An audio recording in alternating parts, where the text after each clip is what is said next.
And with that, I'm gonna throw it. I'm gonna throw it over to Tara to talk a little bit about the report that kind of brought us all together and brought us here. Hi, my name is Tara Roque. I use she, her, hers pronouns, and I'm the assistant director of the clinic over at WashU Law.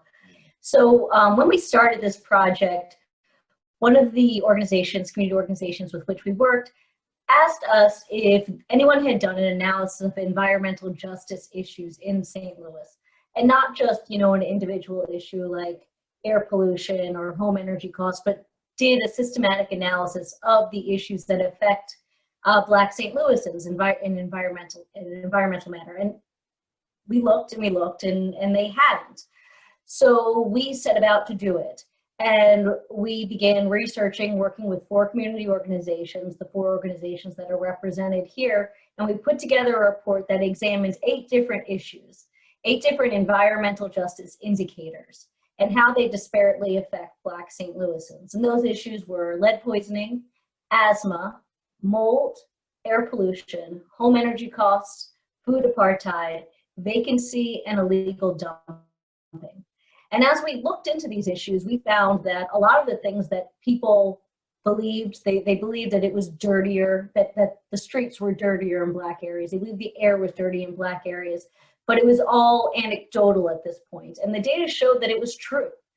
With respect to all of these indicators, there are disparities and significant disparities in St. Louis when you look at differences between white and Black neighborhoods.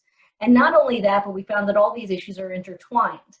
They cause each other, they worsen each other, they stem from the same issues. And it's a problem. Some of the findings are pretty shocking and awful. And I think that all of us should be aware of it so we can come together to do something about it. And I suggest that you all go to our website, environmentalracismstl.com, to read the report in full. We will continue to do this work, including helping out with these community engagement events. I'm finished. Awesome. Thank you so much, Tara. So if you haven't been to one before, or if you have, just to remind you, the way these events go is we're going to have 2 of the students from the clinic present on the issues that we're going to be talking about tonight, mold and lead poisoning. And then we're also going to have another great speaker, Madeline Middlebrooks, tonight to talk also more about lead and about some of the work that's going on now. And we'll have time for a Q&A after the 2 students present. We'll also have a time for quick Q&A with Madeline as well. And then we're going to move into breakout rooms where we can have kind of deeper conversations together, processing this information. We know what's happening and trying to brainstorm and figure out, what can we do? What can we change? So with that being said, I'm going to pass it over to Callie for a presentation. Great, thank you. Let me share my screen here. All right, can everybody see that okay?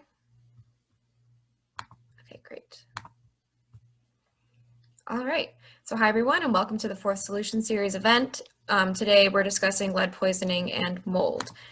So my name is Callie Sharp, my pronouns are she, her, hers, and I am a law student with the Interdisciplinary Environmental Clinic at WashU Law. The city of St. Louis first began prioritizing the fight against childhood lead poisoning in the early 70s. But despite various programs and funding commitments, this preventable problem continues to devastate children, particularly those in Black communities in the city. Let's take a look at some of the most common sources of lead exposure. Lead exposure occurs when someone inhales or ingests lead particles. The most common source in St. Louis and the easiest one to fix is lead-based paint. So when lead-based paint chips, those chips or dust can be easily ingested or inhaled, especially by children. And small children are likely to eat lead paint chips because they have somewhat of a sweet flavor. Lead can also enter drinking water when plumbing materials that contain lead corrode, especially where the water has high acidity or low mineral content. And some St. Louis public schools have had lead problems in the past with their water systems, and Madeline Middlebrooks, an attorney here today with the Great Rivers Environmental Law Center, is going to discuss some of her work on this later tonight. Deposits from years of leaded gasoline use and industrial sources may also contaminate soil. Children can be exposed to lead in soil by touching, breathing, or playing in lead-contaminated soil, and these particles can also be brought inside the home on shoes or clothing or even on pets. And finally is demolitions. So in our event discussing vacancy a couple weeks ago, we shared the exorbitant amount of vacant and dilapidated houses in St. Louis that are often subject to demolition. When houses with lead paint are demolished, workers have to take very strict precautions to limit the amount of lead dust that's released into the air, because this released lead dust can affect both workers and nearby community members that may breathe it in. So let's take a look at some of the effects of lead exposure. Some of the most common direct effects include permanent brain, nervous system, and organ damage, learning disabilities, behavioral and emotional issues, and aggression. And many of these direct effects can lead to indirect effects that have all been connected with lead poisoning. These can include increased school dropout rates, increased school suspension rates, delinquency, criminal activity, and violence. We have a significant lead poisoning problem in St. Louis. Children living in areas with high numbers of homes built before 1980 are more likely to have elevated blood lead levels because lead-based paints were not outlawed until 1978. And what's concerning is that approximately 90% of the city's homes were built before 1980. So because of this, St. Louis children are twice as likely to have lead poisoning as children statewide. Let's take a look at this map prepared by the city's Department of Health. So here, the darker the shade of blue or green, the higher the percentage of houses in that area were built before 1980. And the larger the red circles, the greater the rate of elevated blood lead levels in that community. As you can see, the largest red circles are often in places that have a large percentage of homes built before 1980. However, there are some high blood lead level rates in some areas with lower percentages of pre-1980 homes, and conversely, there are some low blood lead level rates in some areas with very high percentages of pre-1980 homes. So that tells us that blood lead level rates are based on more factors than just housing age. There is, in fact, a connection between poverty, race, and space when it comes to many environmental issues, and particularly lead poisoning. The wards with the highest childhood lead poisoning rates typically have high rates of residents living below the federal poverty level. In this map on the right, the darker the shade of blue, the higher the elevated blood lead rates in that community. And the larger the black circle, the higher the percentage of community members live in poverty in that area. So here, the largest rates of poverty are most often corresponding with the highest rates of elevated blood lead levels.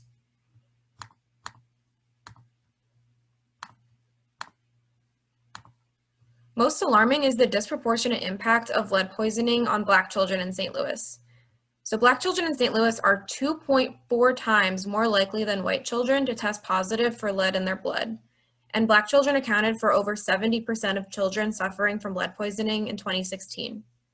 So if you take a look at the second map here, the darker the shade of red, the higher the child lead poisoning rates, and communities with a black speckled overlay represent majority Black wards. And as you can see, 4 of the 5 wards with the highest childhood lead poisoning rates in 2017 were majority Black wards. Now, there is no safe level of lead exposure. So even though it should be the responsibility of landlords and the government to solve many of the city's problems, I wanted to take a moment to help you identify potential lead hazards in your homes and to give you some tips to help protect yourself and your families in the short term. So as I said before, lead-based paint was outlawed in 1978. So if your home was built around that time or earlier, it may contain lead paint. And you can tell the difference between peeling latex paint and chipping lead paint by looking at these 2 pictures here. So on the left is peeling latex paint, and as you can see, the peels that come off don't really have a strict shape. They're kind of thin, and they're just these long peels. And you can tell the difference between peeling latex paint, which contains no lead, and chipping lead paint on the right, which comes off in these kind of thicker chips that are often kind of squared or rectangular shaped, and a lot of times will look chalky or dusty. So if you think that you might have lead paint in your home and you don't have the ability to have it sanded down and removed, or you're having trouble getting your landlord to fix the problem, there are some Band-Aid solutions that you can put on the problem to decrease exposure in the short term. These can be things like covering up chipping lead paint with something like a poster, or trying to monitor where your kids play in your home to make sure that they're not playing near chipping lead paint on your walls or putting it in their mouths. You may also have some concerns about lead in the water in your home. It can be kind of difficult to tell if you have lead in your water, as oftentimes your water won't look, taste, or smell any different if it's contaminated. But if you're concerned about it, you can be sure to flush your water out of the tap for a couple of minutes before using it for consumption to avoid using stagnant water, which is more likely to have lead in it. Now, these fixes are not perfect and they're not ideal, but they can help to reduce your risk of exposure until the problems are more effectively addressed. And finally, I wanted to take a look at some of the connections between lead poisoning and COVID-19. So lead poisoning is associated with some conditions that may make people more susceptible to severe COVID-19 complications. For example, some studies have associated lead poisoning with organ damage and cardiac issues. People are also spending more and more time at home because of social distancing, the shift of school and work to remote settings, lost jobs, and the cancellation of events and activities. And this increased time spent at home increases exposure to problems like lead and mold inside of your home. Additionally, across the country, landlord and government capabilities to perform ongoing lead hazard inspections, controls, and abatement have been decreased because of the pandemic. This can be further exacerbated in situations where landlords aren't receiving rent money and can't evict due to the moratorium on evictions, so thus some of them are refusing or unable to make the necessary repairs. There have also been shortages in PPE, or personal protective equipment, that is necessary to do these lead hazard repairs, so that may be leading to further delays in these types of repairs. And many tenants and homeowners are starting to resort to making interim repairs on their own without proper safe work practices and lead dust testing. There's also been a sharp decrease in pediatric doctor's visits during the pandemic, which results in a decrease in blood lead testing measures. And finally, childhood lead poisoning can cause intellectual and developmental disabilities, and the global pandemic has had a disproportionate impact on those with these disabilities. So many with these types of disabilities require in-home care, social interaction, and various therapies that are limited by the constraints of the pandemic and social distancing guidelines. Shifts to things like telehealth and online education that many of us have been experiencing are often inequitable for many in the disability community. So thank you, and I'm finished discussing lead. I will pass it over to Zach to continue the conversation about mold.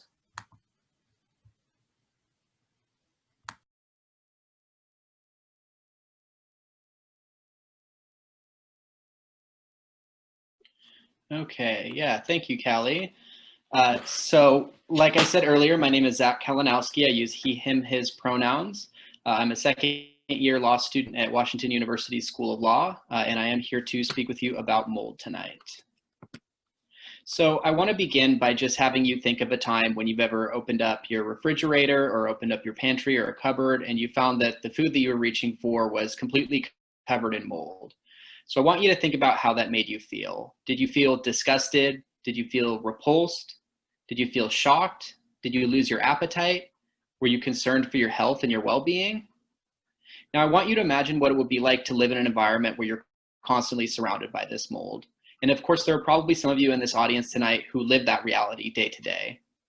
So I also wanted to use this poll to ask you, did you know that you could lodge a complaint with the city if you are living in a moldy environment?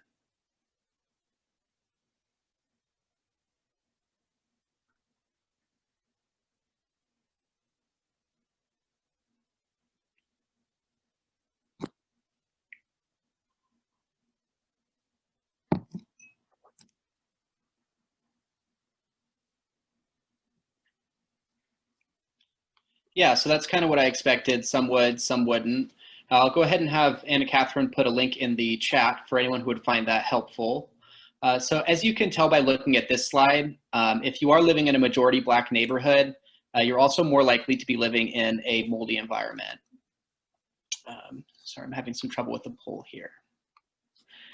So if you are living in a Black neighborhood, you are more likely to be living in a moldy environment. Like I said, the city does handle these mold complaints, which can sometimes lead to an inspection, which can even lead to citations for some of the underlying problems. However, there's really little protections in place after this inspection. So there's not a lot of mechanisms to hold a landlord accountable for fixing the problem. And it's really actually not uncommon for a landlord to retaliate if you do file one of these complaints. And if you've been to our meetings before, you can really basically just recognize this map, right? All of these dark red areas that represent moldy neighborhoods are again sitting in these speckled neighborhoods that represent majority Black neighborhoods. They're all concentrated in North St. Louis and in certain areas of South St. Louis. So it's really the same thing over and over, week in and week out. Now in St. Louis, generally mold spores are pretty common. So for a lot of us, that's just gonna mean seasonal allergies. It means you sneeze for a few months, then you get over it. Mold needs moisture to blossom from a spore into what we think of when we think of mold. St. Louis, of course, is very humid and moist though, so there is the opportunity for it to do so. A well-insulated and maintained home can help control this humidity and can also help keep some of these mold spores out. But as we saw last week with our high home energy burden presentation, impoverished communities are much less likely to have these well-maintained homes. And unfortunately, because of systemic issues, it's much more likely that Black residents of St. Louis are again gonna live in these affected communities. Over half of St. Louis City residents are renters. So if you are having problems in your home and your home is in disrepair, you often have to rely on your landlord to fix it. You don't want to sink a bunch of your money into an investment that's not really yours. So it can create this helpless situation where if you have an unattentive landlord, you're left with the untenable decision to either spend your own money to fix the problem or just suck it up and live with the mold. And living with mold is absolutely a psychological problem. It's really disheartening to wake up every day and see mold on your walls. And it's extremely unfair that the Black community bears the brunt of this issue. However, it's more than just a psychological problem. Mold causes many physical health issues as well. These are mostly going to be respiratory diseases like asthma, allergies, or just general difficulty breathing. For most of us, home is a reprieve from these seasonal allergy symptoms. You can kind of check them at the door. But if you live in a moldy environment, you don't get that reprieve. You have to deal with it 24/7, 365. As we've seen in the past, asthma affects the Black community in St. Louis at an alarming rate. If you're Black in St. Louis, you're between 8 to 10 times as likely to be hospitalized due to asthma. So these two maps don't exactly line up. Part of that is that the map on the left uses wards, whereas the map on the right uses zip codes.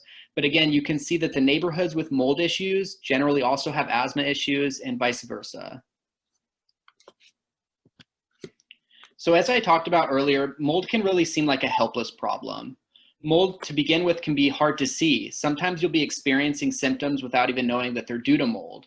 So if you're someone who's had respiratory issues at home, you should probably look behind places like the fridge, down in the basement, or you can look under or behind other appliances that might be leaking, because these are common places for mold to hide out of sight. Now, if you find that you do have a mold problem, it's often prohibitively costly for renters to deal with. This is especially true because the problem really mostly affects low-income people in the city. So when you look at these numbers, I want you to think about what they mean to you. Are they several months worth of groceries, new clothes for your children? Are they a car payment, rent, or mortgage? And of course, when we're looking at these higher estimates, they likely represent several months worth of pay and are really not feasible for virtually anyone to just shell out on a whim. In St. Louis, there's really no firm standard for mold either. There's nothing built into our occupancy codes and nothing built into our building codes. So it's really hard, like I said earlier, to hold landlords accountable and to have them fix the problem. There is what's called an implied warranty of habitability, which basically means that your landlord is responsible for making sure that the home is habitable, and mold can render a place uninhabitable. However, this is a battle that often has to be fought in court, which is incredibly costly. You have things like court fees, filing fees, and attorney's fees if you can even afford an attorney. And you are up against a landlord who, again, because this is usually a low income problem, is likely to have a better lawyer or at least even have a lawyer. So oftentimes you'll have an unrepresented tenant going up against a lawyer who knows all the laws, the rules, the procedures, and the rules of the game. And oftentimes this means that the tenant's going to be taken advantage of. And of course, if you withhold rent because you say that your apartment is no longer habitable and you lose, having that eviction on your record can make it incredibly hard for you to find housing in the future. So you just end up in this extremely high risk gamble where if you lose your ability to have housing in the future. But otherwise, if you don't take the gamble, you're just forced to live in a moldy environment. So the problems with mold and COVID-19 have been very cyclical in nature. Each one makes the other worse. So a lot of those pre-existing respiratory issues that we saw on the earlier slide may also make COVID worse. There's still some disagreement in the medical community what effect asthma has on COVID, but the CDC is still saying that it likely makes it worse. COVID also makes you more susceptible to a fungal infection, which is caused by a very common kind of mold called Aspergillus. Usually this only infects the immunocompromised. However, early research has shown that it also affects COVID patients. And that same research shows that cases of COVID that are accompanied by this aspergillus are much more likely to be severe or even end in death. And much like with the problems with lead, COVID is also forcing people to stay at home in these moldy environments. So again, you're experiencing all those physical and psychological effects that we talked about earlier. People with asthma are now spending more time in these environments that are filled with asthma triggers. We've also seen that cleaning products can also trigger asthma. People are already cleaning more because of COVID-19, but if you have a mold issue, again, that's something that you're going to be scrubbing away at, and it's just another asthma trigger that you're going to have to deal with. So we haven't gotten any data on St. Louis, but we know that cities like New York have suspended or limited mold inspections. Oftentimes in St. Louis, this is done through private companies here, but really whether or not it's suspended doesn't matter so much, because when you're living through times where you're being told to isolate and socially distance, you're much less likely to invite strangers into your home. So you may be more likely to just either grin and bear it, or again, try to shell out your own money to fix the problem. And of course, with COVID-19, people are on a more limited income. They've lost their jobs, their hours are being cut. So whether you're a renter or a homeowner, the last thing you want to do is sink a bunch of money into your home to try to fix the problem. So these are some of the problems with mold in St. Louis, but we're here to hear from you today. We want to learn about your experiences and hear what you think can help solve some of these problems. So we look forward to sitting down and listening to you in just a few moments. But before that, we'd like to open the floor to any questions, and I'm finished. Awesome. Thank you so much. Both of those presentations were fantastic, so thank you. Yeah, does anyone have any questions for Zach or Callie about mold or lead poisoning, about anything they've been talking about?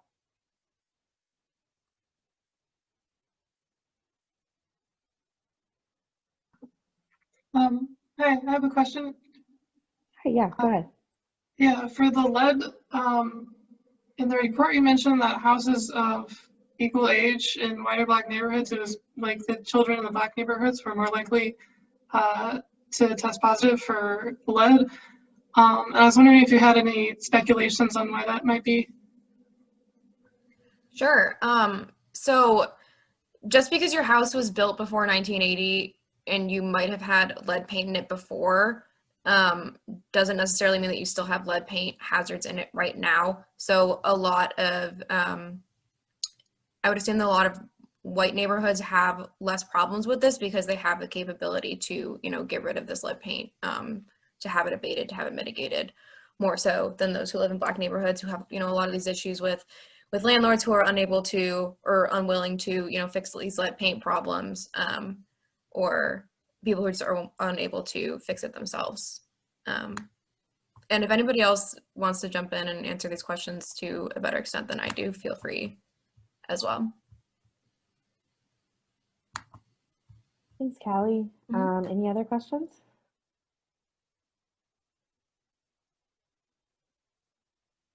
I see in the chat, Anne asked, are potential lead issues present in schools as well? And if so, which schools are most affected?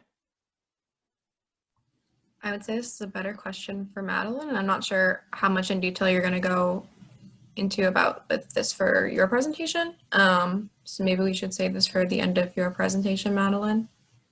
Is that okay with you?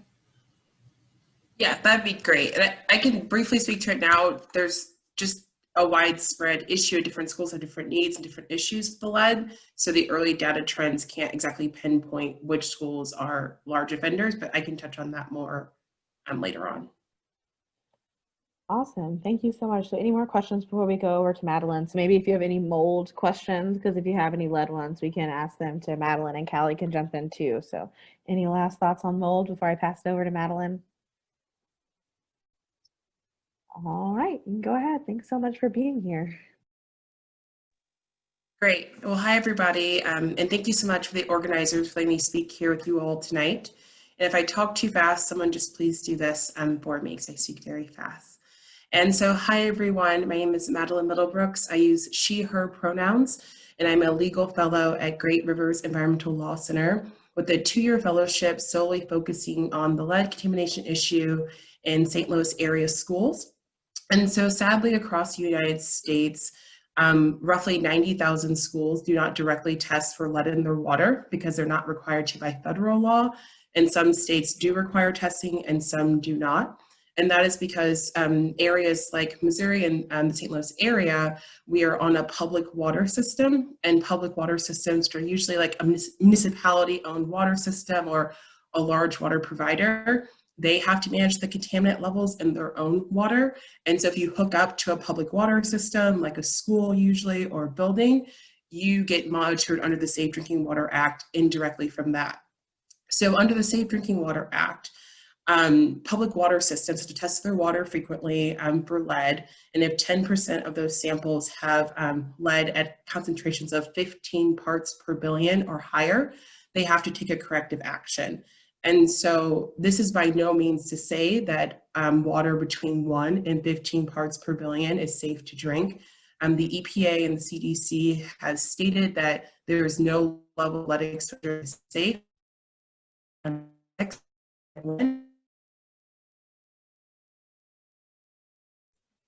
Oh, Madeline, I think you're cutting out a little bit. I'm so sorry, everyone. I Oh, live in no a worries. very old house with terrible Wi-Fi.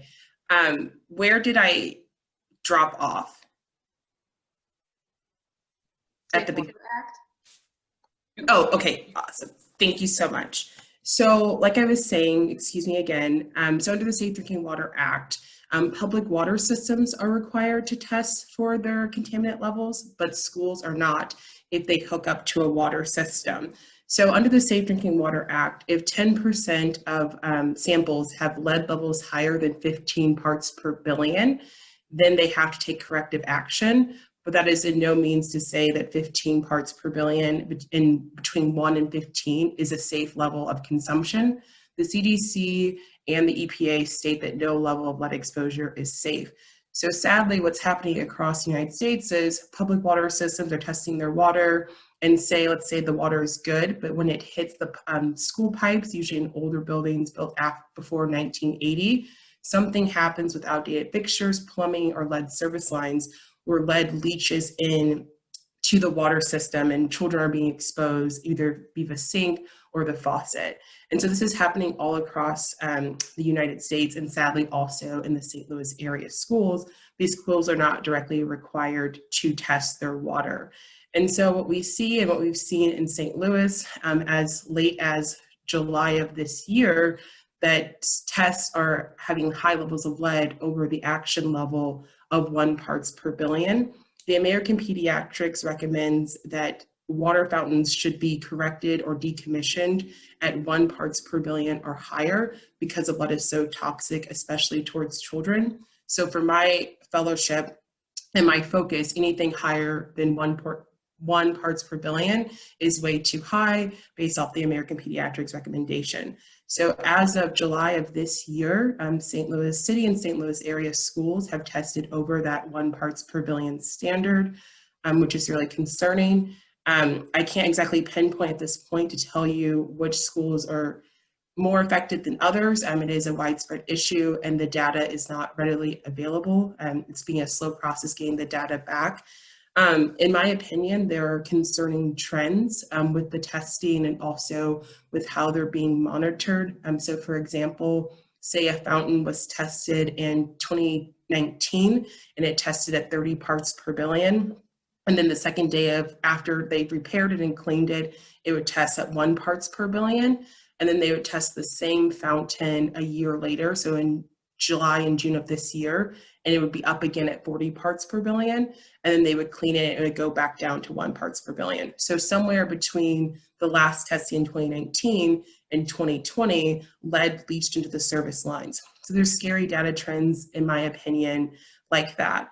And so my fellowship is just going to focus on, first of all, investigating this issue further to figure out where the lead's coming from, to also, most importantly, represent affected families and community members because it is such a toxic and a really sad and tragic situation, and then also pass legislation, hopefully in Jefferson City, to require testing in Missouri, in all Missouri schools, and have a health-based standard of 1 parts per billion, and to alert family members and alert the public of this situation. And I know I cut in and out, so please let me know if those two parts did not connect. If you missed some of my middle talk, and I'd be happy to answer questions right now or anything, but most importantly, if you have any questions, concerns, or want to share personal stories with me, I'm here to help. I'll be here for 2 years, so please contact me. I will drop my email in the chat box. Thank you so much. Does anyone have any more questions relating to lead for Madeline?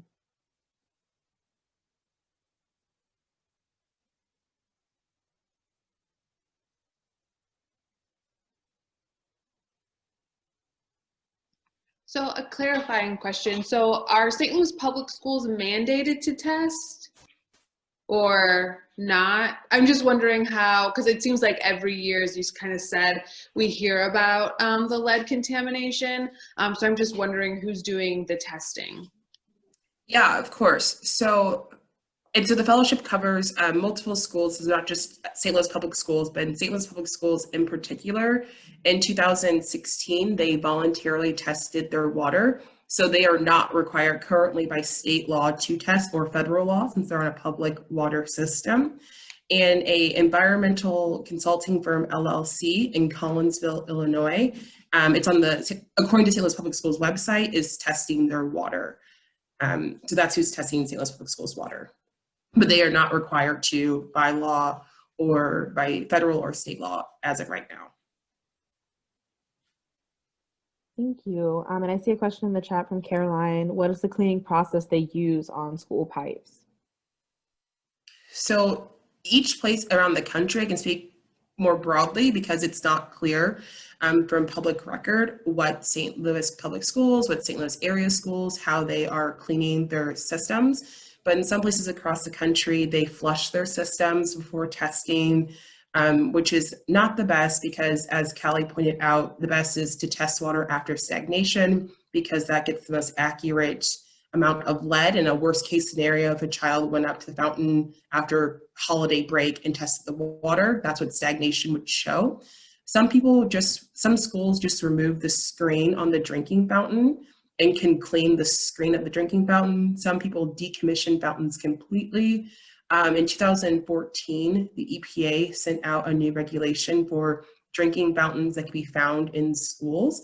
And it's closer to a lead-free standard. So if there's a drinking fountain that was installed in 1980, some places are just decommissioning them and buying new drinking fountains. But like I said, in the St. Louis area, on public record, the annotation just states cleaned and repaired. It does not get into more detail. Awesome. Thank you so much. Any other questions? And again, I know Madeline's going to drop the email in the chat. So if there's anything that you think tomorrow that you're like, I wish I would have asked, you'll be able to. What's the average cost to clean or repair? It sounds like there's a variable in terms of what you just said, like just taking off a screen to flushing the system. Is there an average cost associated with it? So it just depends on what system the school or childcare facility or building employs. So flushing is free because that just means they're just turning on the fountain between 3 minutes, 8 minutes. Some schools' protocols across the country is janitors in the morning turn on all the faucets for 5 to 10 minutes. We are just cleaning the screens. Usually that can be done by also janitorial staff just to remove and clean. Sometimes people install POU filters. I'm sorry, I don't know what the acronym stands for, but those filters can cost around $100 depending on just the level of demand, really. And those do have to be changed out every few years. So it just kind of depends on what the school or childcare facility decides what they need for their cleaning and repair protocol. And it also just depends on where the lead is in the system. So the lead could be from lead service lines, fixtures, from the actual drinking fountain, from the actual sink. So that's why testing is so important, because if you test often, you can kind of get a trend to see where the lead's coming from. Awesome. I see that Christian said that POU stands for point of use filters. So we have that. And then, okay, from Michaeline said, I remember hearing this summer that lead was found to be poisoning the youth at the St. Louis Juvenile Detention Center. Does anyone know if the center or jails and prisons have similar or not really having requirements as schools? So It is my understanding if you hook up to a public water system, you are not covered under the Safe Drinking Water Act. Because your public water system controls your testing, basically. Now, if there's a state statute in different states or Missouri that requires like prisons or juvenile detention centers to test, that is out of my knowledge. I do not believe there is one, because usually it's if you're connected to a public water system, you don't have to regulate your water directly at your tap. Great. And then one question from Marlon. What has been your experience with holding these state governments accountable? Also, any recommendations for holding the EPA accountable? Great. So I just started 2 months ago. So I'm just newly graduated from law school. Sarah, our other staff attorney, might be able to speak more about holding state actors accountable.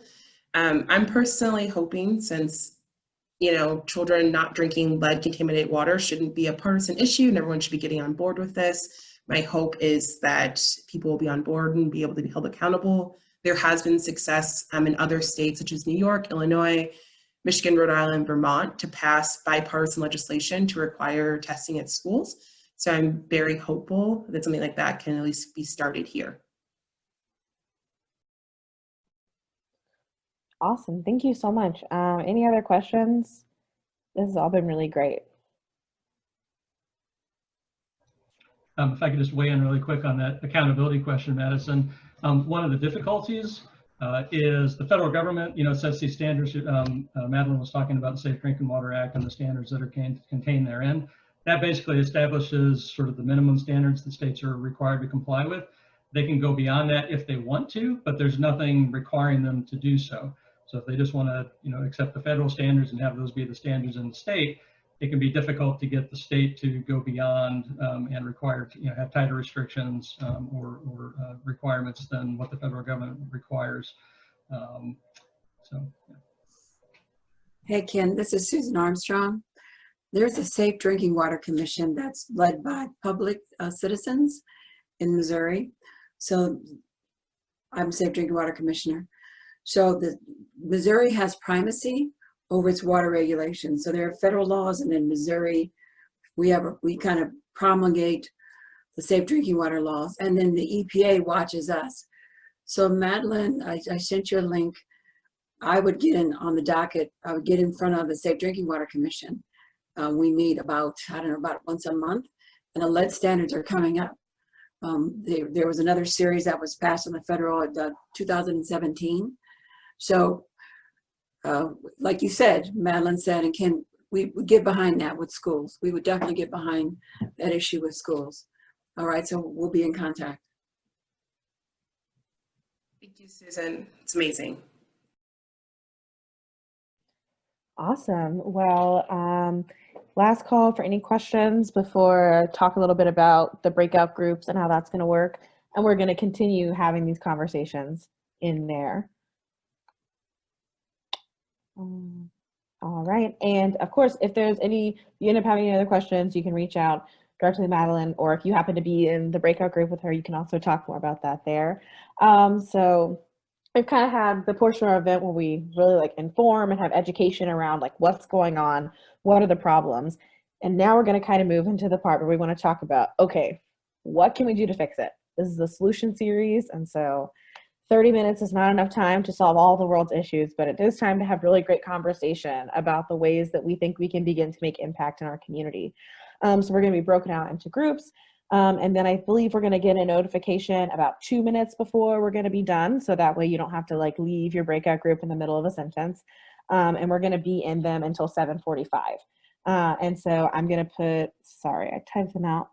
Put them in here. We're going to have some questions to kind of help guide the conversation in the breakout groups. So it's going to be, have you or has someone you know ever lived in a place with lead and or mold? What impact has that had on you or them, and what would have been helpful for them or you during that time? And then what needs to change to ensure that folks do not have to worry about whether or not they're safe from toxins in their own home, and how do we make these changes happen? So we're going to be talking about that for the next about 20 minutes. And then we're going to come back together. So I guess that's it. We can send us away to the groups, Ken.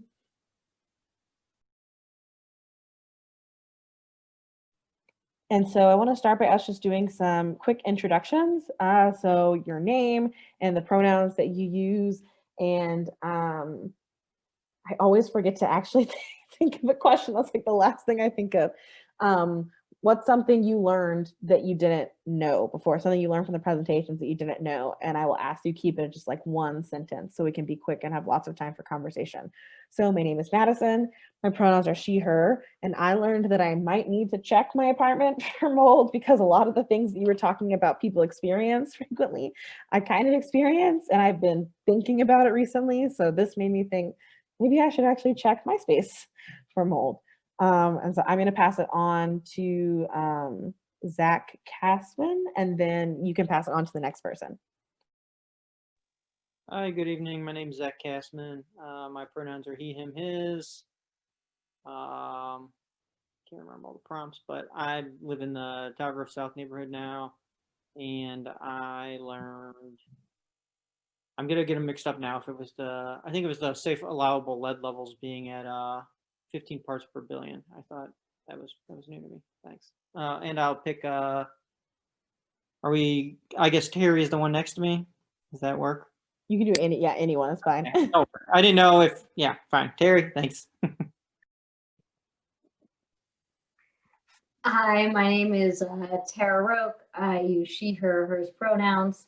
And I learned a lot about lead in schools. That's not something we had focused on in the report. We had focused mostly on issues with different neighborhoods. And am I frozen? No? Okay. Everyone froze, so I assumed I was too. I had not been aware of that, and I really enjoyed learning it. Well, I guess enjoy is the word to use when you're talking about lead in schools. I was interested and saddened to learn it, I should say. And I would like to turn this over to Caroline. Hi, I'm Carolyn, she, her, her. I learned the difference between the paint peeling between lead paint and The latex. regular other non-lead paint. Can't think of the name of it right now. I had never. When I saw those two pictures, I certainly said, "Oh yeah, those are different." And I've seen both those kind of patterns, but I didn't know what it meant. So that was really good. And I'm a volunteer with the Sierra Club. I do live in St. Louis County in U City. That's kind of where I'm coming from here. Oh, Awesome. Thank you. Lena. oh, and I go on to, I pick the next person. Yeah, you can. Amir, pronouncing that right? Hi, can you guys hear me? Yes. Hey, I'm Amira, she, her, hers. I just enjoyed the presentation. I kind of got a little bit of stuff from each of them, things that I didn't know or were kind of amazed to hear. So I can't really see the next person. I guess whoever would be next in line. Yeah, I'll just say Lena or Lena, however you say. I'm sorry if I mispronounced. You actually crushed it. Good job. My name is Lena, she, her, hers. I'm actually in Vermont. I'm a senior and I'm researching environmental racism impacts on the youth and our future generations. So this is a really informative perspective because, I mean, in my public school, I remember dreading drinking from the school water because it always tasted like either blood or pennies. So with that being said, knowing that there are regulations and like you mentioned, Vermont being one of the states, woohoo. But with that being said, I don't know, just really opened my eyes to a lot of things that, like, because we're making a documentary on it, so we want to get more perspectives. And in New England, that's the only perspective I've gotten so far. So thank you for sharing, everyone. Zach, would you like to go next? Yeah, so again, I'm Zach Kalinowski. I use he, him, his pronouns. I'm here with the Interdisciplinary Environmental Clinic. Neighborhood is DeBoliver. Yeah, I kind of, with Carolyn, I learned the difference between the two kinds of paint and definitely learned that I grew up in a house with lead-based paint. Didn't know that before I saw those pictures. So it was eye-opening. and I'll send it down to Maxie.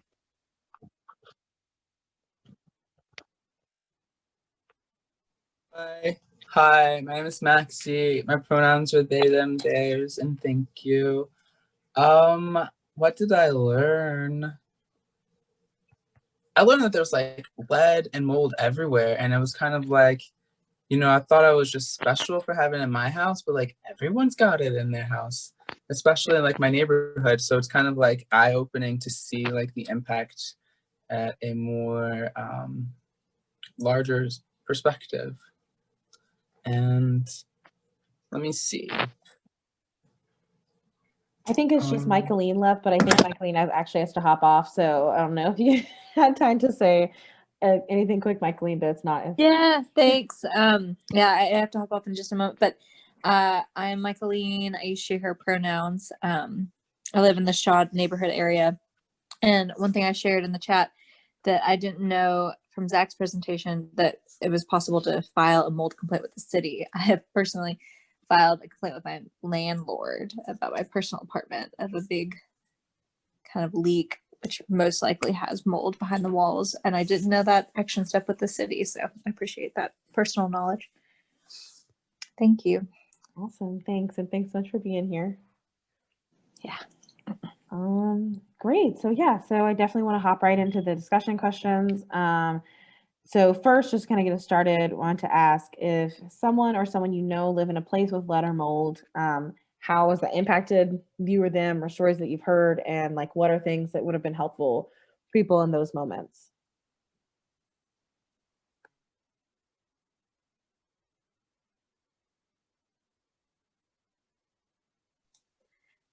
Well, I'll start us off maybe to get the juices going.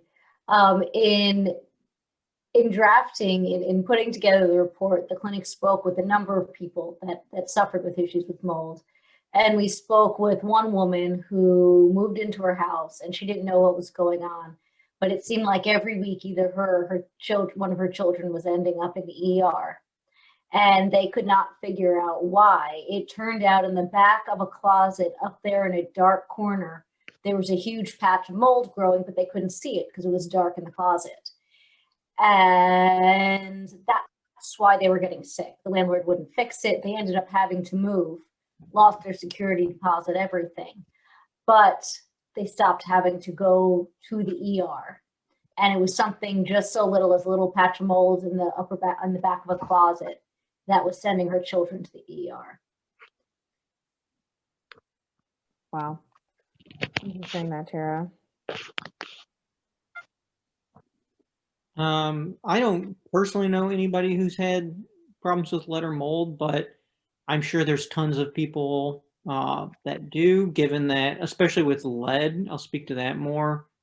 The average, like the housing stock in St. Louis is pretty old. I think the average age of like all the housing stock in the city of St. Louis is around like 1920 something. So that means the vast majority of the houses in the city probably, are going to probably have lead-based paint, either as being a surface level paint or, unpainted under multiple coats. So chances are, especially on like surfaces like window paint, like window frames and everything, where there's like heated impact, which creates dust. I'm sure there's like tons of people who have lead exposure and have no idea, and take a long time for those to show up.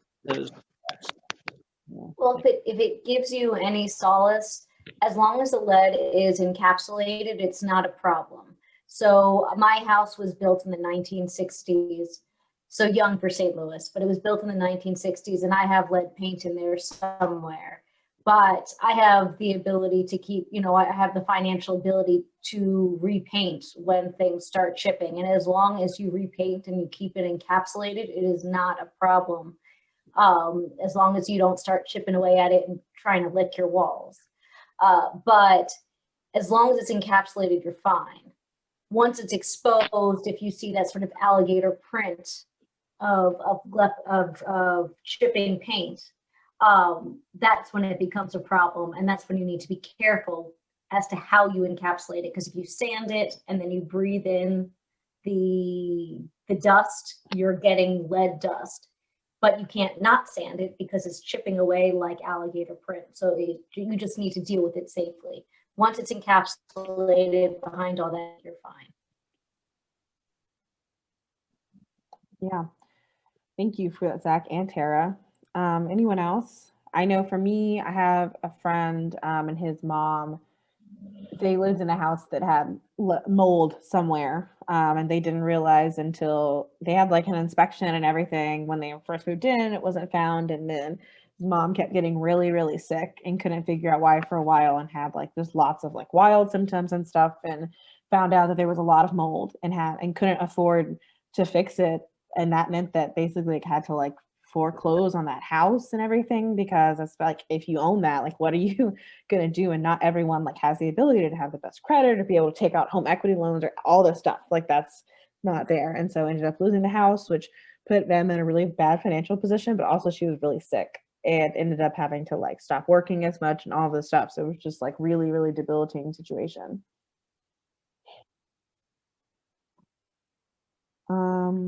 And I'll just kind of ask along with it, because even if we haven't had the personal experience with it, like we know that it exists, it's real. Like what are the steps we can begin to take? Like what is it, what's it going to look like? I think we've talked a lot in these types of meetings about how there could be like kind of direct action steps to address the problem like right now, the people being impacted by it right now in those moments, but also like some systemic changes that might need to happen to make sure that this problem doesn't like pervade the way it does. So what are some of the things that we think could kind of help with this kind of at that maybe direct level, as well as potentially at a systemic level with lead and or mold?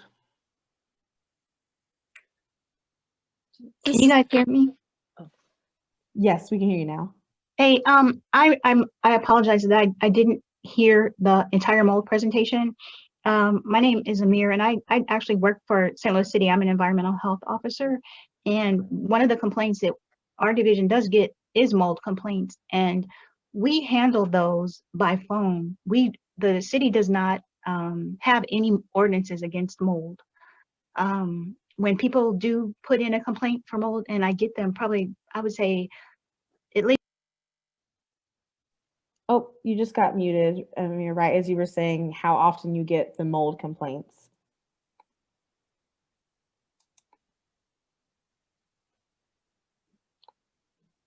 You're still muted. Madison, are you host? Can you make me co-host? I know I can. I think I can force unmute her. I'm a co-host also. Tap the three dots next to my name and name me. Oh, Amir's off. She's off. Yeah, there you go. Hey, Amir, sorry, I don't know if you know, you dropped off right when you're about to say how often you get the mold complaints. Oh, I'm sorry. I'm so sorry.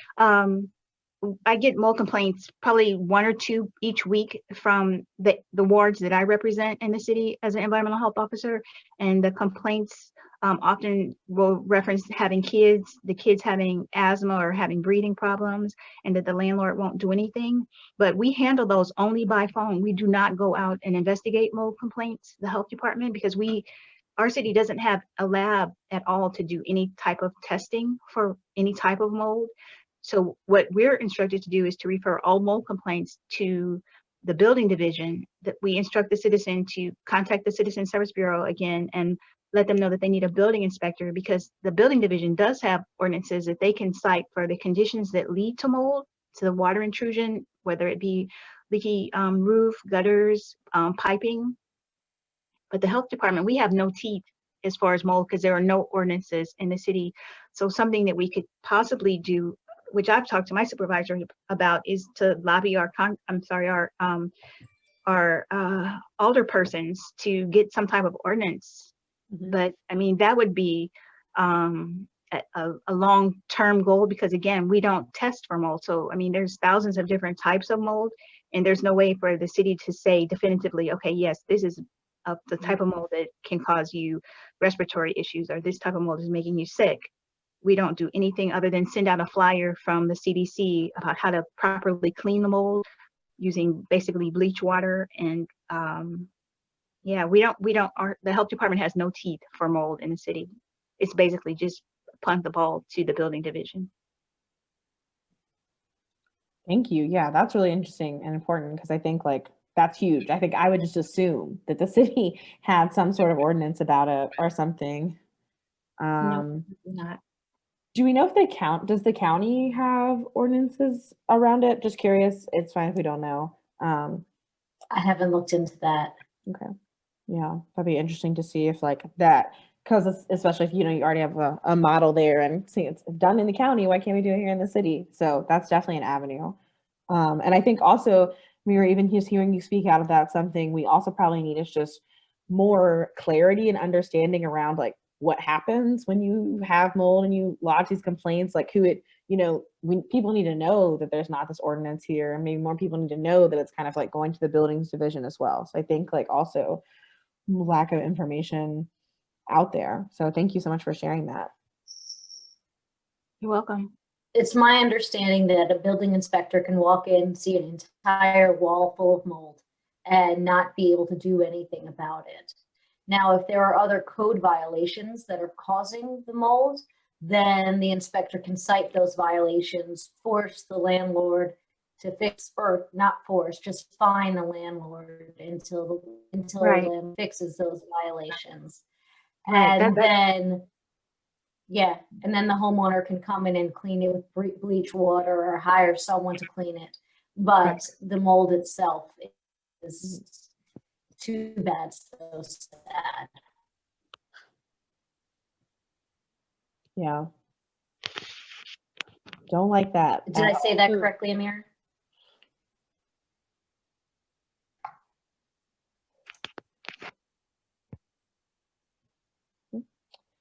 I think so. Yeah, I think Terry, you cut off a tiny bit at the end, but yeah. So I think a big thing we're hearing is just like legislation. Like, I mean, the main thing I hear when I hear that there's like no accountability anywhere, and then like I know from people that don't have money, so there's no sort of fund, I guess, anywhere or something, or people can, you know, request assistance, like how maybe you have like heat, you know, and air conditioning assistance you can find in places. Like, these are things we need to be organizing around and really pushing, because they're probably not going to change it on their own. Right. Anyone else have any other thoughts just about some of the ways that we can start tackling this more? I know we're kind of about to hop out of the group and back into the main discussion. Well, this is Carolyn. The other angle is folks who you know, purchase a home, or when you rent. I mean, shouldn't there be some obligation to report, especially the lead paint status? That's been such a long-standing issue. Is there some requirement that you can't sell a home until there's been some definitive evaluation of whether there is lead paint, especially if it's an older home, especially?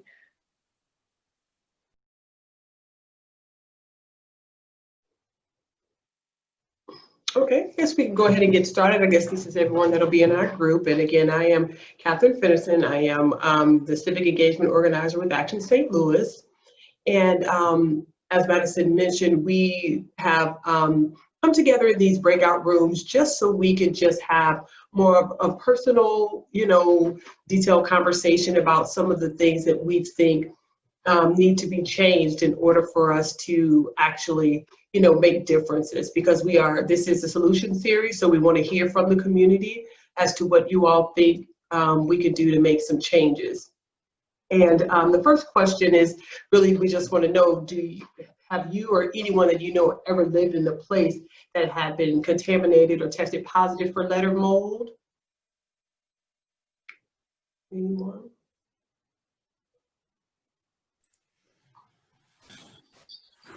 I've lived in old homes pretty much my whole life, so yes. Okay. Yes to all those questions. Okay. And I mean, and then while you were there, what impact did it have? Did the problem have on you and your family while you were in there? Oh, hold on one second. I apologize. I'm sorry. Because I just wanted to give a statement. We are recording. Are we still recording? Did we let everyone know that we're recording in here? Okay, so Kid, are you recording? It seems like. Okay, great. I'm sorry. Usually when I'm in the breakout room, I'll start the recording and I forgot this time. So go on, Sarah, I didn't mean to interrupt. Oh, that's fine. Luckily, I felt that I was empowered with knowledge about the risks. And so, you know, we were able to address them fairly easily with filters and flushing water sources. And I had my kids tested when they were the right age to do that. And so I was able to verify that none of us were ever impacted by it, other than the hassle of having to flush out our water and be careful about that. Yeah, we had just paint issues. We live in an old home in South St. Louis, so before we had kids, we made sure that we tried to at least cover them before we had children. I've lead on adults. Is there I've heard that there's a point where it has less effect. Is that true? It's more the problem is more prevalent for children, is what I'm saying. Yeah, I'm sorry. Was that a question you cut out for a minute on my end, so I wasn't sure of Yeah. exactly what you said? I'm just curious. My understanding is that lead is of an issue with children, but what is the risk for adults? So adults can still be impacted by lead poisoning. It's a less prevalent issue, number one, because adults are less likely to eat paint chips off the walls than kids are. And number two, because a lot of the effects of lead poisoning are things like, intellectual and developmental disabilities that you really kind of only get as you're a child and growing up. So some of the effects don't impact adults as much as they do children. So that's why a lot of the statistics are just looking at children. Got it. Thanks.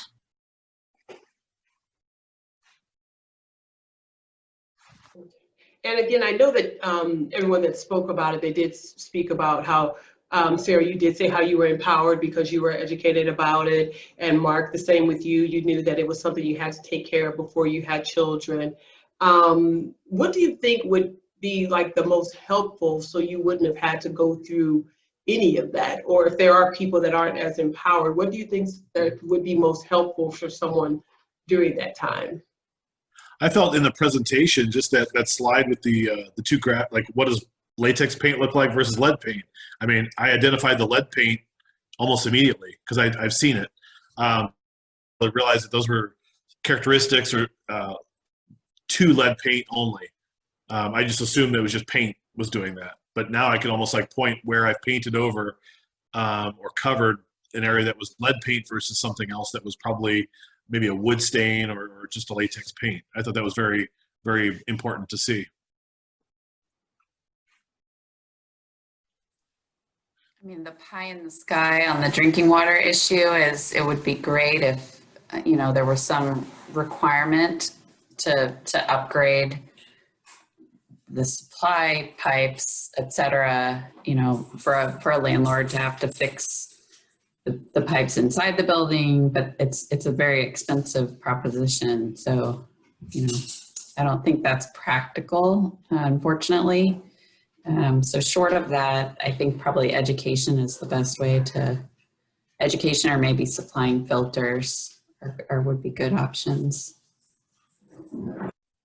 I thought of something about in regards to specifically that lead paint, and I'm not sure, you'll have to let me know if I understood the solution, but to me they're part of the problem is that is it 100% necessary that sand it down, you sand out the lead paint to make can it be painted over? Because my idea was a paint drive probably wouldn't be that difficult to do to community source a bunch of pints, gallons. I'm sorry, I'm not a painter, I have no idea what the terminology is for people to paint their homes with, or if that was a cost barrier, even people to volunteer to paint the insides of people's homes, because I just don't think that's I can't imagine someone who wouldn't volunteer to just crowdsource some paint and then to slap some paint in someone's home.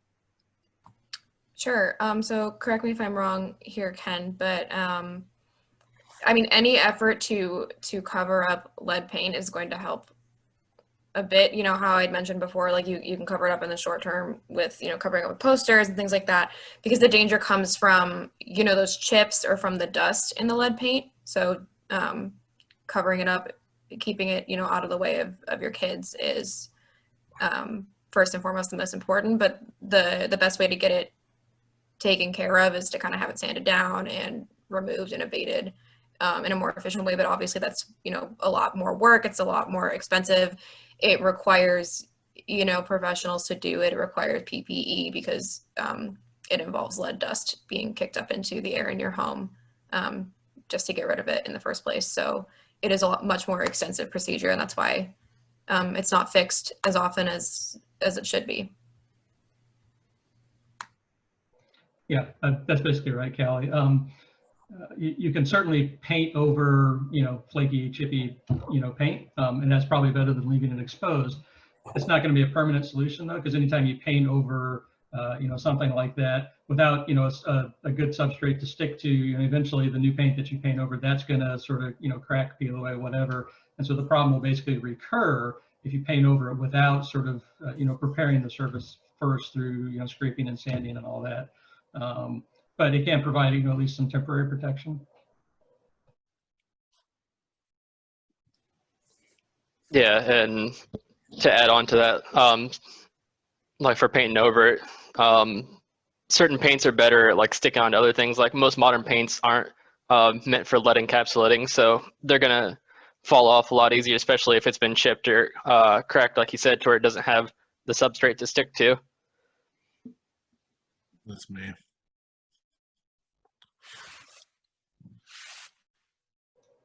Catherine, Okay, oh, go on, Ken, go on. Oh, I wanted to ask if I could jump in with a question. Okay, great. So Sarah and Mark, you both mentioned sort of like your own experience with lead and both in drinking water and in paint, and that you dealt with it because you knew that there was an issue, that something needed to be done, you had access to information, resources, you know, so on and so forth. One of the things that we think about or we talk about is, you know, to what extent there needs to be better education about, you know, about these issues and about resources that are available, things like that.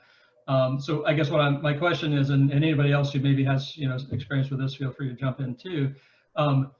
The resources and the information that you had at hand, where you knew that, you know, allowed you to deal with the problem, where did that information come from? How did you learn that? Because that might give some insight into, you know, where efforts for greater education, you know, maybe could be focused.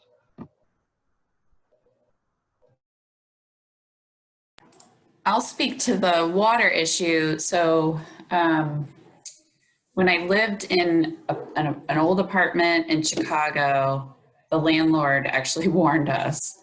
And then when I lived in an old apartment in St. Louis, I sort of learned from that experience. And then I just sort of assumed in the old apartment in St. Louis, because it was even an older building.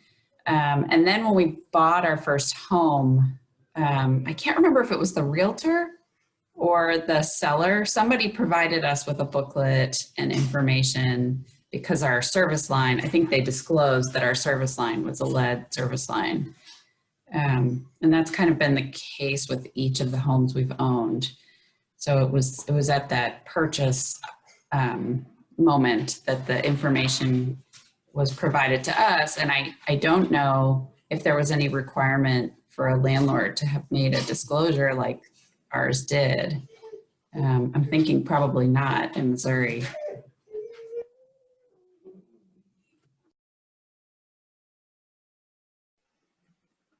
I was thinking, for every apartment I've rented, you know, you have to sign the thing that says there might be a lead here. And I was thinking when I saw that slide comparing the latex and lead paint, that, you know, every time they sign it, it's kind of like, oh, that's just a thing that we have to do. They never actually say, is there actually lead paint here? So having that visual is very helpful. The other thing I was thinking was my partner recently bought a house on a VA loan, and as part of those loans, you have to do some kind of lead abatement. Like there's a special requirement, which most loans wouldn't have any requirements for lead. So it was kind of an interesting thing too, that we had to talk for each house we're looking at.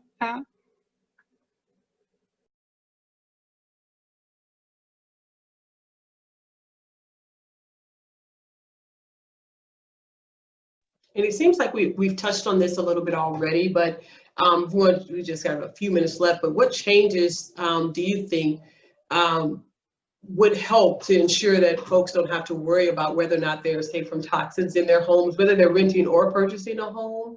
And how do you think, some ways that we can make these changes?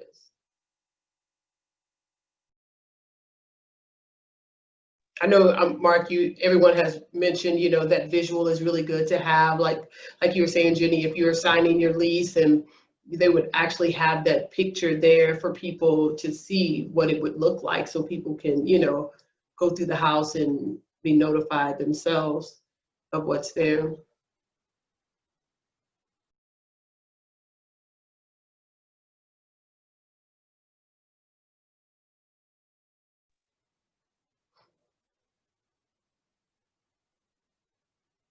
Anyone else think? I know we were speaking about the expense of, replacing the pipes. I don't know if maybe there could be like some type of tax abatement or some type of program maybe the city can have to give people, discounts or something towards, helping getting, these things fixed if they do know beforehand.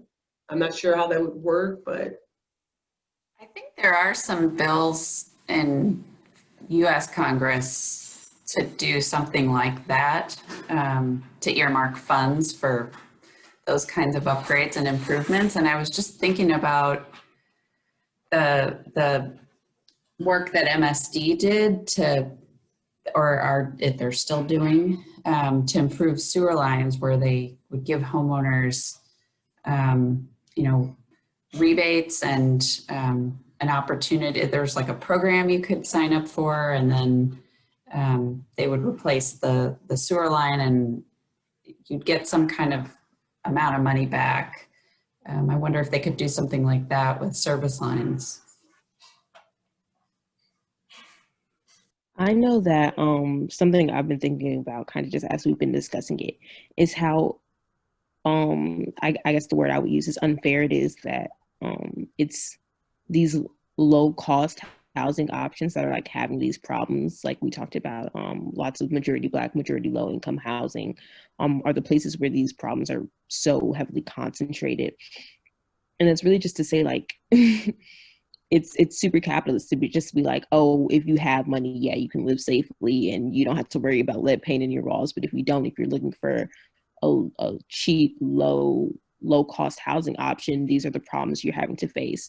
So obviously that's complete, like, taking advantage, that's complete disparity. But it makes me think of like solutions to that are that we actually create low cost housing that is like low cost both in the cost of living there, but also low cost and efficient in the creation, and low cost and efficient in utilities, and low cost in all these different ways. I saw this activist speak, this youth activist. She's like 20, she's from Kentucky or something. And she was talking about how they should tear down the judicial building, the courthouse or whatever it was, and make luxury low cost housing. And like, that's just like a word, like luxury low cost housing, like that should exist. Like people should be able to live beautifully, comfortably for not a lot of money, because we know a lot of people don't make a lot of money. So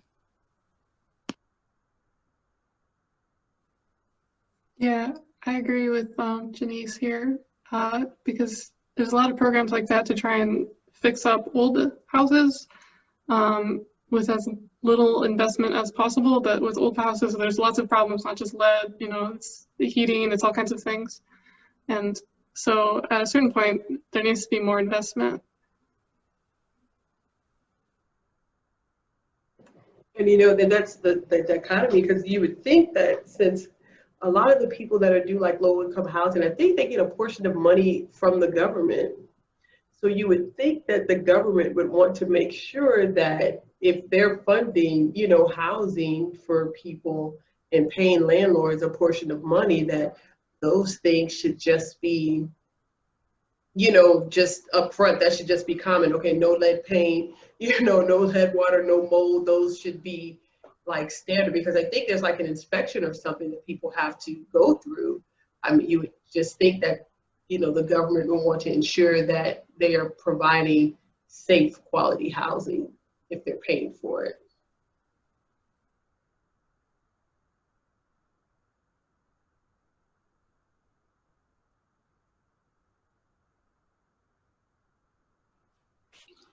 In regards to solutions, I think for me personally, last year, I remember moving into an older apartment here in St. Louis and seeing like the lead, like the chipped paint around my window. And I think a critical piece in this is education and access to education in regards to like identifying, like how Callie had that slide where it was like the latex paint as opposed to the lead paint. And I think for me, even being in my old apartment, just thinking like, oh, like being in this apartment, am I in danger from like even being around my windows where there's like chipped lead paint and things of that nature. So I think a really critical piece in this is not just the education part, but just like the access to those resources and for people being able to have equitable access to understand what is dangerous to them and their children, and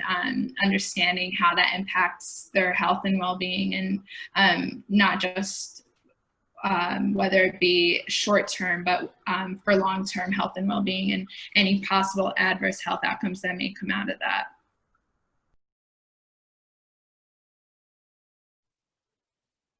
Welcome back, everyone. Hope you were having great conversation like we're having in my group. And sorry, in my group, I think we got like a tiny bit cut off at the end, but I think that was a really good question to ask Carolyn, so you could even pose that to the group later if you want. But I'm just going to kind of open the floor.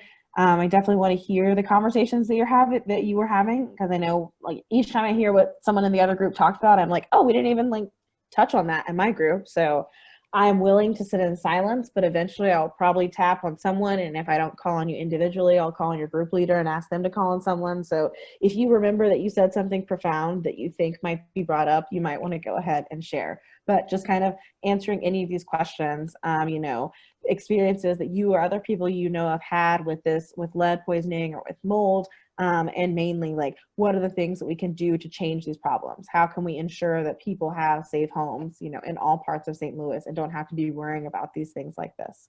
I'm going to open the floor to hear what y'all were talking about in your other group.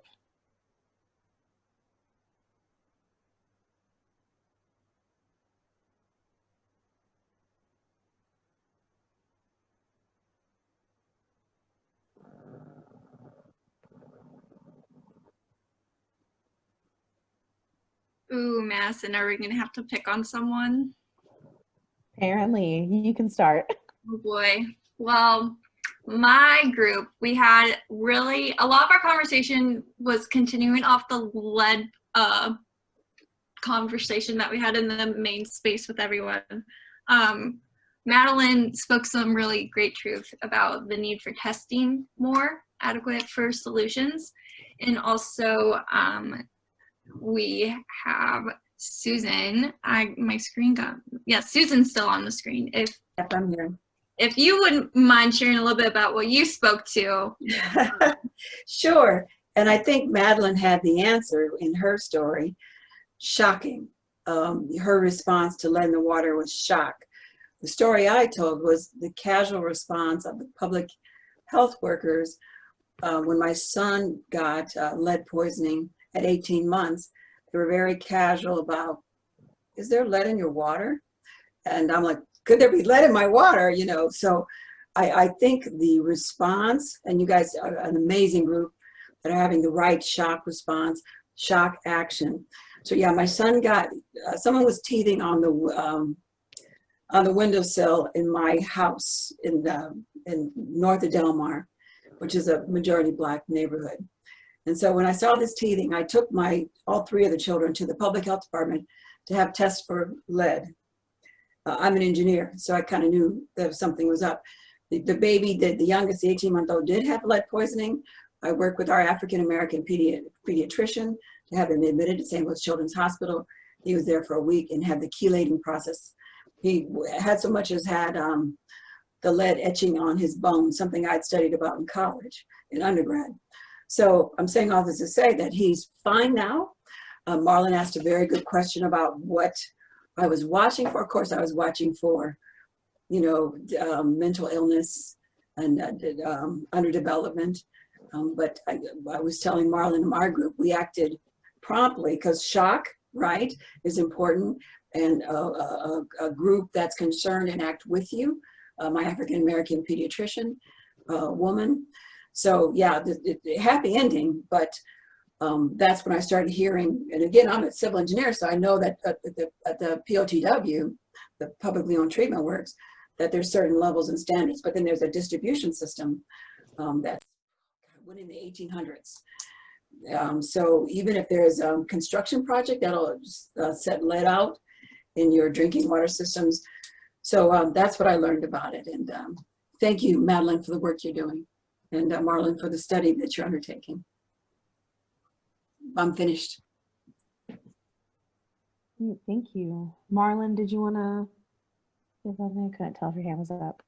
Yeah, to piggyback off of Susan's story, like my senior SEM project is about how environmental racism is kind of like assaulting youth's mind, and it's taking away opportunities, it's diminishing their health, and it is messing like with their mind.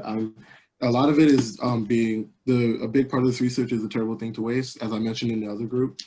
And it talks specifically about how children are affected by environmental racism and private pollution, big polluters.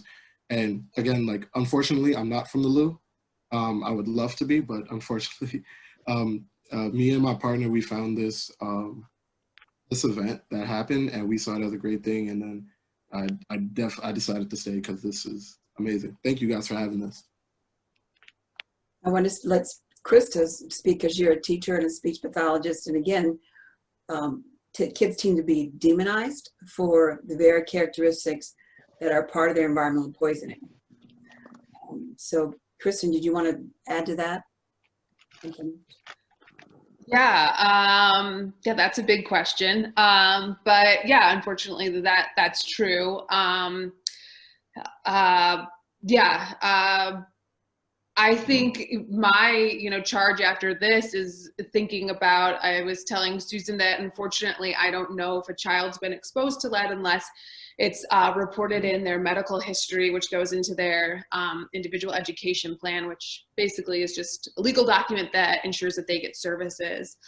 So my charge after this is to really look into the symptoms so that I can be better aware of it as a clinician and provide the best services for my students. It's not a professional development topic that I see coming up for the continuing education that I have to do to continue, my license. So I think that that's an area that we could probably improve on in a profession overall. So yeah, I think that what really, Madeline's presentation really shook me, so to speak, just to hear about, school is supposed to be a safe place for students. And if we're compounding a problem, that really is lighting a charge under me to better understand this so that I can be a better advocate for all of my students. Thank you. Thank you all so much. I know that my group touched a bit more on mold. It's kind of perfect that it naturally happened that way. So I don't know if anyone from my group wants to share. Amir, I know you were talking a lot just about like what the city, what city government can actually do based on the laws that are in place. So if you want to share that, I'd love you to talk about that a little more. Yeah, I work for the city. I'm an environmental health officer with the city health department, and we investigate mold only by telephone. When a complaint comes in through the Citizen Service Bureau for mold, all we do is call them and find out. Basically, we're instructed never to say mold. We say possible mold because we can't confirm whether it's mold or not. So I'll call and be like, hey, my name is Inspector Tibbs. I'm calling from St. Louis City Health Department about your complaint for whatever the address is. And I'll ask them, do you have water coming in? somewhere, is there a leaky roof, or you have some plumbing leaks, because there's never potentially mold unless there's moisture, because it needs moisture to grow. And there's always an issue that, yeah, the roof is bad, or they don't know, but it's wet. They don't know where the water is coming from. So we're just instructed to let them know that they would need to call the Citizen Service Bureau again and ask for a building inspector, because the health department has no ordinances that they can cite for mold. The building division has ordinances. I think another one of our participants was speaking to that. The building division can cite for the conditions that lead to water intrusion, but the city itself has no ordinances against mold itself. So it's like a catch-22. All I do is instruct them to contact their landlord about getting the repair done for whatever, if it's a leaking pipe. A lot of times it'll be like in an apartment, it might be the bathroom ceiling is all moldy because the upstairs apartment has leaks. This is a lot of times a plumbing issue. And we just basically send them out a flyer by mail that tells them how to safely clean it with bleach water. But I mean, the flyer comes from CDC. It's not even something that the city has put together. So we really, the health department itself has no teeth, and that's, I feel very sad. And the only way we can really address it would be if we were to get our alder persons to enact some type of legislation to address it. Yeah, thank you so much for sharing that. I think Susan asked the question, can the city ordinance be changed for mold? It sounds like what you're saying, and you're like, yes, we'd have to like make it happen. Like you would hope that they would automatically be doing it, but maybe that's, you know, that's something that can come out of this. Like, what does it look like to organize some sort of campaign around getting an ordinance on mold, like on the books now? Thank you so much. Anyone else from my group want to share before, maybe like one more thing before we hop off? I definitely still want to give a little plug for the summit we have coming up.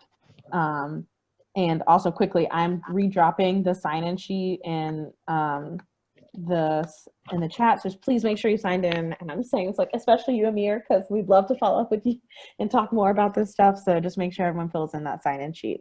But anyone want to give one last remark before we kind of close tonight? In terms of, so since it's like a solution series, I think like a few things that have to be, as someone in my group mentioned, I think we really need to make sure that testing is required and that it's done. For example, like I know in my area wasn't started until like 2016, like required in many schools or like areas. And I think we definitely need to make sure more people know about the lead problem, which I think came up in a few different points. And then with just like government funding to help with cities that are impacted with lead problems, because it really is a big cost for cities or towns that are impacted. It could go up to the millions and they don't have the funding for that. And then also just like lead certificates or in like cities or in towns, and for people to be able to like rent out apartments or public housing, to have certificates like saying that the lead is okay, so that they don't have like that problem of the landlord not wanting to help out. And I guess the same goes for mold as well. Like there are no like legal standards for mold. And I guess like as Amir brought up, we really need to work on something for that. Yeah, definitely. Yeah, I think that's like really helpful for us to have this framework of like, I think it's, we get to put these pieces together, like, well, what isn't there? Okay, so how do we get that there? Like, how do we get these certificates here? How do we make sure the ordinances change? How do we make sure there's some sort of funding to help people make these changes? Because Anna, we talked about that in my group too. It's really, you know, if you can find it, that's great, but next step, like if you don't have the money, the resources, aren't able to get a loan to fix it, then finding it, just, you're out of luck. You don't have anywhere to go, or you have to continue living in it. So, so yeah. And yeah, I see Kristen there. Yeah, definitely. We'll have to learn more about cities and states who are effectively tackling this issue, because it's like, we don't have to reinvent the wheel. We can see what other places are doing. And honestly, like in a lot of areas of the city, we can probably look at some of the like wealthier areas and see, well, how do they seem to be managing to not have these things around, and like what can be done here that's done there. So we want to thank you all so much again for coming and just again having this really engaging conversation. Like I said, this is the last of our Wednesday night events, but we do have one more event coming up, and I have the flyer for it, and I'm going to try and share my screen. I am not always super techie, but can y'all see this flyer about the summit? We can see it. Great, awesome. So it's going to be from 1 to 5 on Saturday. And so we're going to put out a schedule. So there's a Facebook event for this. Someone could drop that link in the chat one more time. Facebook event, and we're going to be putting all the schedules on there as well as on the website environmentalracismstl.com. But so basically the speakers are going to happen more in the beginning portion of the meeting. And then we're going to be having lunch that's going to be served from, sorry, my cat is deciding right now to get very involved in this meeting. From like 2:30 to 3, we're going to have some different types of soup and chili and like snacks and stuff available. And then we're also going to have some activities, just different things to kind of like represent with art, like basically the changes and stuff we want to see. And this community speakers are going to be speaking, you know, about the community-driven work that they've seen done around this. We're also going to have a video that we're going to play at the beginning from the WashU students diving deeper into the impact of COVID-19 and just talking about how these issues are hitting the same communities and how we go from there. So it's going to be really great. So the in-person event is going to be at Deaconess Foundation, so 1000 North Vandeventer Avenue, and then through the Facebook event page, we are going to be live streaming all of the speakers and live streaming and putting the videos that we'll be showing and everything so that you'll still be able to be a part of it. Yes, shout out to Maxie for this amazing flyer. And also just want to echo again, we want everyone to participate in this meeting, but we want everyone to participate in this meeting safely. So if you are not feeling well, if you wake up Saturday at noon and you feel like you have a little bit of a cough and you're not sure, please enjoy the summit from home. We have a lot, you will be able to see everything there. We just want to make sure we keep people safe. And you know, we're gonna have lots of PPE, and we'll have swag bags and different really cool things to be there, but definitely making sure that we're trying to keep everyone safe in this. So I'm gonna stop sharing my screen to say thank you again so much everyone for joining us tonight. And that we really hope that we can either have you joining virtually on Saturday or with us on Saturday. And these are just really great conversations. And even though this is the end of this 4-part series right here, these conversations are going to continue and this work is going to continue. The website, environmentalracismstl.com, is going to have these events, but it's also going to be basically like the place where this type of work and education and things are continued with this group. So we're really excited to be continuing this work. And this is kind of only the beginning of a lot of stuff that we're going to be able to do together. So we're super excited and hope to see you all on Saturday. So thanks so much for coming, and I am finished. Have a good night, everybody. Thank you all. Thank you. Thank Good night, you. y'all. Thank you. Thank you. Bye.